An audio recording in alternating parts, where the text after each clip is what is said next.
दोस्तों, अगर हमारा मन खाली हो जाए तो हम उसमें कुछ ऐसी चीज डाल सकते हैं, कुछ ऐसे विचार डाल सकते हैं जिससे हम अपने मन की बकबक को शांत कर सकते हैं। जो विचारों का सैलाब हमारे मन में चलता रहता है, उन्हें हम बहुत अच्छी तरह रोक सकते हैं। और दोस्तों, अगर एक बार मन की बकबक रुक जाए तो फिर हम मन से जो चाहे वो करवा सकते हैं। इसीलिए अगर आप मन की बकबक को शांत करवाना चाहते हो तो इस कहानी को आखिर तक जरूर सुनिएगा। एक नगर की बात है। उस नगर में एक नौजवान युवक रहता था। उसका नाम आनंद था। उसे एक समस्या थी और उसकी समस्या यह थी कि उसका मन हर समय भटकते रहता था। उसके मन में हर समय कोई न कोई नकारात्मक विचार चलते रहते थे। उसके मन की बकबक कभी शांत नहीं होती थी। वो जब भी कुछ सोच कर करता तो कुछ अलग ही कर देता। कभी वो अपने अतीत के बारे में सोचकर पछताता था कि काश मैंने उस काम को, उस समय को कुछ ऐसा कर दिया होता, उस काम को वैसा कर दिया होता। या फिर वो अपने भविष्य के बारे में सोचता रहता और डरता रहता कि कहीं भविष्य में ऐसा हो गया तो क्या होगा, कहीं मैं असफल हो गया तो क्या होगा, अगर मुझसे कोई गलती हो गई तो लोग मेरा मजाक उड़ाना शुरू कर देंगे। और ऐसे ही कई सारे नकारात्मक और असफलता से भरे विचार उसके मन में आते रहते थे। आनंद हमेशा ही अपने विचारों में खोया रहता। वह अपने विचारों से मुक्ति पाना चाहता था। आनंद चाहता था कि उसके मन में कोई भी फालतू विचार कभी भी ना आए, लेकिन हर समय विचारों का सैलाब उसके मन में उठता ही रहता। इसीलिए जीवन में वो बहुत परेशान हो गया था। फिर एक दिन उसे किसी ने बताया कि यहाँ पास के ही जंगल में एक बौद्ध भिक्षु रहते हैं, उसके पास जाओ, वो तुम्हारी मानसिक समस्या का समाधान अवश्य कर देंगे। ये सुनकर आनंद तुरंत ही उस बौद्ध भिक्षु के पास चला जाता है और अपनी सारी समस्या उन्हें बताता है। बौद्ध भिक्षु भी आनंद की बातों को बड़े ही ध्यान से सुन लेते हैं और उससे कहते हैं कि तुम मुझसे क्या जानना चाहते हो।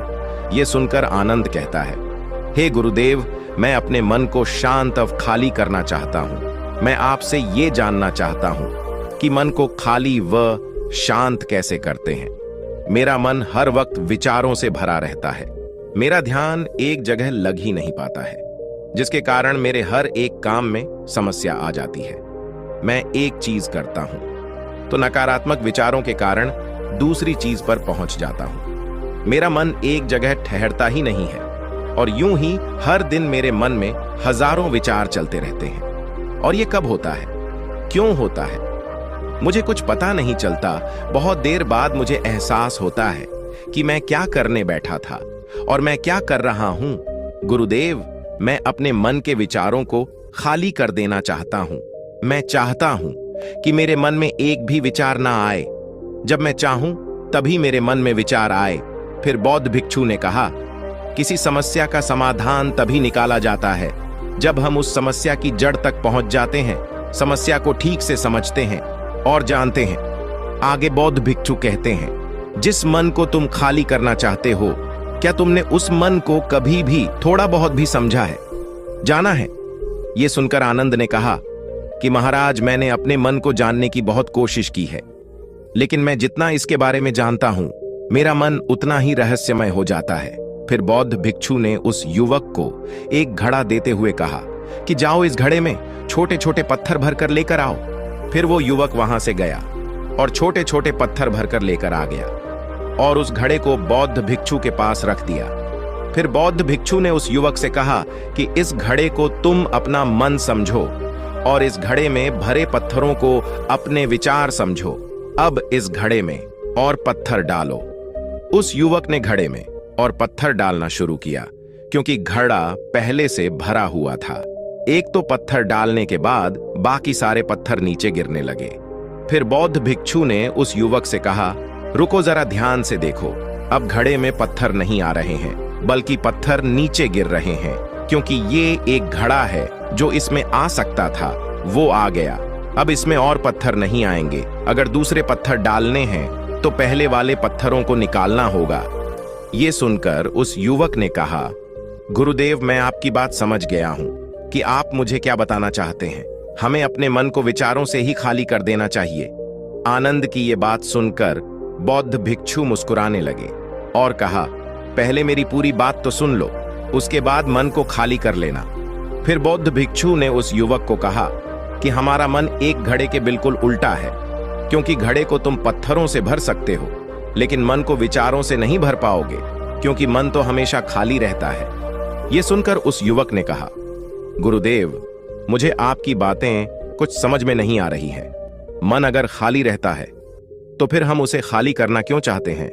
फिर मन को खाली करने की क्या ही आवश्यकता है? फिर बौद्ध भिक्षु ने उससे कहा कि इस घड़े से एक एक करके पत्थरों को बाहर निकालो। आनंद ने वैसा ही किया। वो घड़े में से एक एक करके पूरे पत्थरों को बाहर निकालता रहा और ऐसा करते करते अंततः घड़ा खाली हो गया। फिर बौद्ध भिक्षु ने उस युवक से कहा, देखा तुमने, जब एक एक करके तुमने पत्थरों को बाहर निकाला तो ये घड़ा खाली हो गया। अब तुम इस घड़े में कोई भी पत्थर डाल सकते हो, दूसरे पत्थर डाल सकते हो, या फिर उन्हीं पत्थरों को दोबारा डाल सकते हो, आधा भर सकते हो, या फिर पूरा भी भर सकते हो। फिर वह युवक कहता है, गुरुदेव, मैं भी तो यही कह रहा हूं कि मुझे अपने मन को खाली करना है। ये तो एक पत्थर है, इसे आसानी से निकाला जा सकता है और घड़े को खाली किया जा सकता है, लेकिन गुरुदेव, मैं अपने मन को खाली कैसे करूं? फिर बौद्ध भिक्षु ने कहा, इस घड़े में एक पत्थर डालो और 2 पत्थर निकालो। यह सुनकर उस युवक ने कहा, गुरुदेव, ये कैसे हो सकता है? जब इस घड़े में एक ही पत्थर होगा तो एक ही पत्थर निकलेगा, तो 2 कैसे निकलेंगे? फिर बौद्ध भिक्षु ने उससे कहा, ऐसा नहीं हो सकता है। तो ऐसा ही करो कि इस घड़े में 2 पत्थर डालो और 4 निकालो। आनंद ने कहा, महाराज, ऐसा कैसे हो सकता है? ये कोई चमत्कारी घड़ा तो है नहीं कि 1 डालो तो 2 निकल आएंगे, 2 डालो तो 4 निकल आएंगे। ये सुनकर बौद्ध भिक्षु ने कहा, यह घड़ा तो चमत्कारिक है। उसमें से अगर तुम एक विचार बाहर निकालते हो तो उसके साथ 2 विचार आते हैं, और जब तुम उन 2 विचारों को पकड़ते हो तो उसके साथ 4 विचार निकलते हैं, और फिर ऐसा करते करते विचारों की एक लंबी श्रृंखला बन जाती है, और फिर तुम कहीं नहीं रुकते, एक के बाद एक विचारों को पकड़ते जाते हो। ये मिट्टी का घड़ा तो पत्थरों से भर जाएगा, लेकिन तुम्हारा मन कभी नहीं भरता। वो हमेशा खाली ही रहता है, लेकिन वह खाली नहीं करता। ये इस मन की माया है कि सब कुछ है लेकिन फिर भी कुछ नहीं। फिर उस युवक ने कहा, गुरुदेव, मैं आपकी बात समझ रहा हूं, लेकिन क्या मैं हमेशा अपने विचारों के जाल में ही फंसा रहूंगा? क्या मन के इस माया जाल से निकलने का कोई रास्ता नहीं है? फिर बौद्ध भिक्षु ने कहा, इस मिट्टी के घड़े में आधे पत्थर भर दो। फिर उस युवक ने ऐसा ही किया। फिर बौद्ध भिक्षु ने कहा, अब इन पत्थरों में से कोई एक पत्थर चुनो और उस पत्थर की एक छोटी सी मूर्ति बनाकर मुझे दे दो। मैं जानता हूं कि तुम एक अच्छे कलाकार हो। आनंद ने एक पत्थर निकाला और उस पत्थर को बौद्ध भिक्षु के सामने ही तराशने लगा। पत्थर को तराशते वक्त उसे लगा कि यह पत्थर अच्छा नहीं है। फिर उसने दूसरा पत्थर घड़े से निकाला, लेकिन उसे वो पत्थर भी पसंद नहीं आया। फिर उसने तीसरा पत्थर निकाला, लेकिन वो तीसरा पत्थर भी उसे पसंद नहीं आया। उसका रंग अच्छा नहीं था। ऐसा करते करते उस युवक ने सारे ही पत्थरों को बाहर निकाल दिया। उस युवक को ऐसा करते हुए बौद्ध भिक्षु बड़े ही ध्यान से देख रहे थे। फिर बौद्ध भिक्षु ने उससे कहा कि जो तुमने सबसे पहले पत्थर निकाला था, उस पत्थर को ये समझकर तराशो कि इसके बाद तुम्हारे पास कोई और पत्थर नहीं है और ये एक ही पत्थर तुम्हारे पास है। फिर उस युवक ने जैसा गुरुदेव ने कहा, उसी एक पत्थर को लेकर तराशना शुरू किया और उसने उस पत्थर से एक बहुत ही सुंदर मूर्ति बनाई और बौद्ध भिक्षु को भेंट की। और बौद्ध भिक्षु से कहा कि गुरुदेव, इस पत्थर से इतनी सुंदर मूर्ति बन सकती थी, मैं ये सोच भी नहीं सकता था। उस युवक की बात सुनकर बौद्ध भिक्षु ने कहा कि जब तुम्हारे पास और कोई दूसरा विकल्प नहीं होता है, तब हम उस विकल्प में ही संपूर्ण ऊर्जा लगाते हैं और उसी को सबसे बेहतर बनाने की कोशिश करते हैं। और जब हमारे पास कई सारे विकल्प होते हैं तो हम पत्थर चुनते भी नहीं और मूर्ति बनाते भी नहीं। हमारा मन भी एक विचार के पीछे हजारों विकल्प खोल के रख देता है और एक मुख्य विचार को छोड़कर उन हजारों फालतू के विचारों में उलझकर हम रह जाते हैं। फिर उस युवक ने कहा, गुरुदेव, मैं आपकी बातों को बहुत अच्छे से समझ गया हूं, लेकिन अब मुझे क्या करना चाहिए? कृपया आप मेरा मार्गदर्शन करें। बौद्ध भिक्षु ने उस युवक से कहा कि मन को खाली करना, साफ करना एक दो दिन का काम नहीं है, ये बहुत लंबी प्रक्रिया है। तो क्या तुम इसके लिए तैयार हो? वह युवक कहता है, जी गुरुदेव, मैं तैयार हूं, चाहे कितनी भी लंबी प्रक्रिया क्यों ना हो।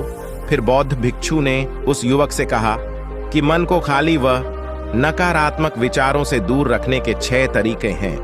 आओ उन्हें एक एक करके समझते हैं।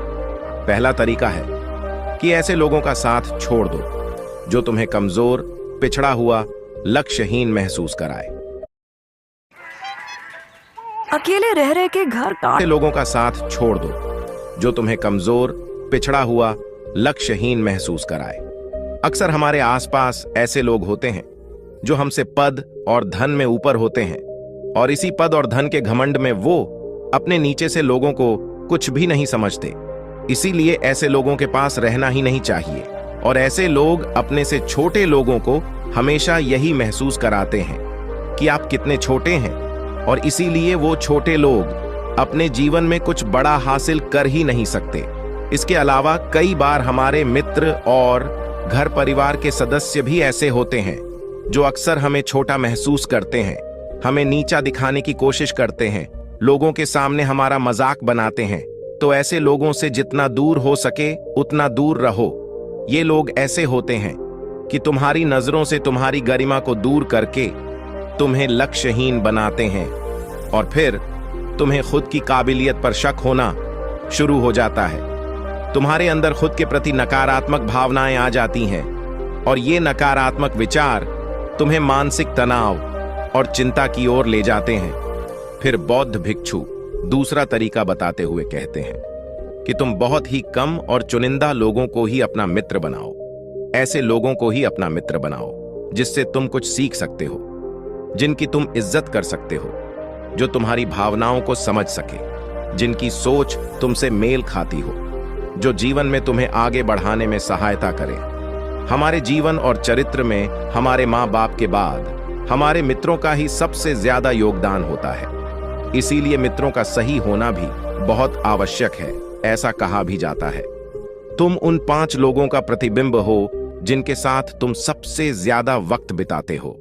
अगर तुम्हारे आसपास के 5 लोग जिनके साथ तुम सबसे ज्यादा वक्त बिताते हो वह ईमानदार है, तो तुम भी धीरे धीरे ईमानदार होना शुरू कर दोगे। और अगर वो 5 लोग अमीर हैं तो तुम भी धीरे धीरे अमीर बनना शुरू कर दोगे। कहने का अर्थ यही है कि तुम वैसा ही बन जाते हो जिस तरह के लोगों के साथ तुम अपना समय व्यतीत करते हो। किसी महान दार्शनिक ने कहा था कि तुम मुझे किसी भी इंसान के मित्रों से मिलवा दो तो मैं उसके मित्रों को देखकर उस इंसान का भविष्य बता दूंगा। हमारी सबसे बड़ी समस्या यही है कि हम लोगों को ना नहीं बोल पाते हैं। जिन लोगों के साथ हम रहना पसंद भी नहीं करते हैं, ना चाहते हुए भी हमें उन नकारात्मक लोगों के साथ वक्त बिताना पड़ता है। इसीलिए सबसे पहले हमें अपने जिंदगी में उन लोगों को ना कहना आना पड़ेगा जिनके साथ रहकर हमें लगता है कि ये हमारी जिंदगी खराब कर रहे हैं। अगर ये हमारे जिंदगी में ना हो तो शायद हम ज्यादा खुश रहेंगे। बौद्ध भिक्षु आगे कहते हैं, तीसरा तरीका है कि तुम कभी भी अपना अतीत नहीं बदल सकते, लेकिन तुम अपना भविष्य बदल सकते हो। इसीलिए तुम पूरी तरह से वर्तमान में रहते हुए उन चीजों पर, उन कर्मों पर ध्यान दो जो तुम्हारे नियंत्रण में है, जिन्हें तुम आज कर सकते हो, अभी कर सकते हो। बौद्ध भिक्षु कहते हैं, मेरी एक बात हमेशा याद रखना, केवल वर्तमान में रहकर भविष्य को संवारा जा सकता है, अतीत में रहकर नहीं। इसीलिए वर्तमान में जीने की आदत डालो। चौथा तरीका है कि तुम स्वस्थ और पौष्टिक खाना खाओ। हमारा शरीर ऊर्जा से चलता है, और हम जैसा खाना खाएंगे वैसे ही ऊर्जा हमारे शरीर को मिलेगी। अगर हमारा शरीर स्वस्थ नहीं रहेगा तो हमारा मन स्वस्थ कैसे रहेगा? जब शरीर कमजोर व बीमार रहता है तो मन में कई सारे नकारात्मक विचार आते हैं, और स्वस्थ शरीर में स्वस्थ दिमाग का वास होता है। इसीलिए शरीर को स्वस्थ व मजबूत रखना हमारी जिम्मेदारी है। बौद्ध भिक्षु कहते हैं कि 5वां तरीका ये है कि रोज ध्यान करो। ध्यान करने का सबसे उपयुक्त समय सुबह या फिर रात को सोने से पहले होता है, लेकिन अगर तुम्हें ध्यान में गहरा जाना है तो सबसे उपयुक्त समय रात का ही होता है।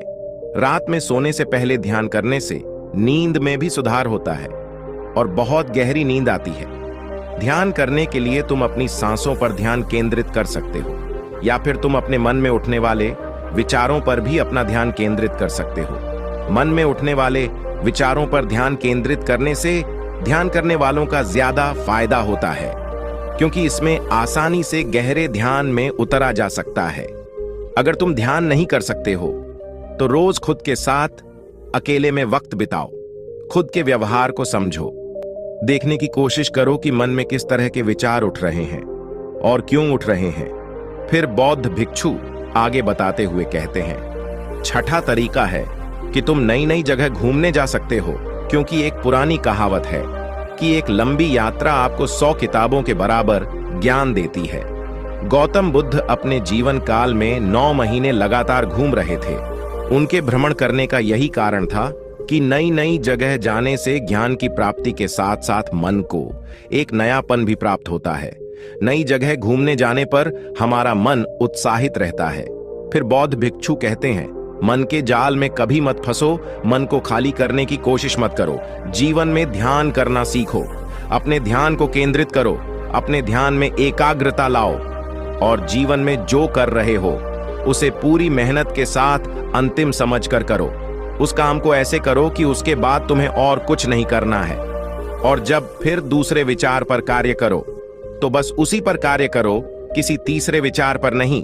मन के मायाजाल से निकलना इतना आसान नहीं, लेकिन ध्यान करने से सब कुछ पाया जा सकता है।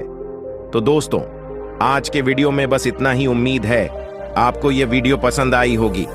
अगर पसंद आई होगी तो वीडियो को एक लाइक करना मत भूलिएगा। ओम बुन बुधाय नमः। ओम बुन बुधाय नमः।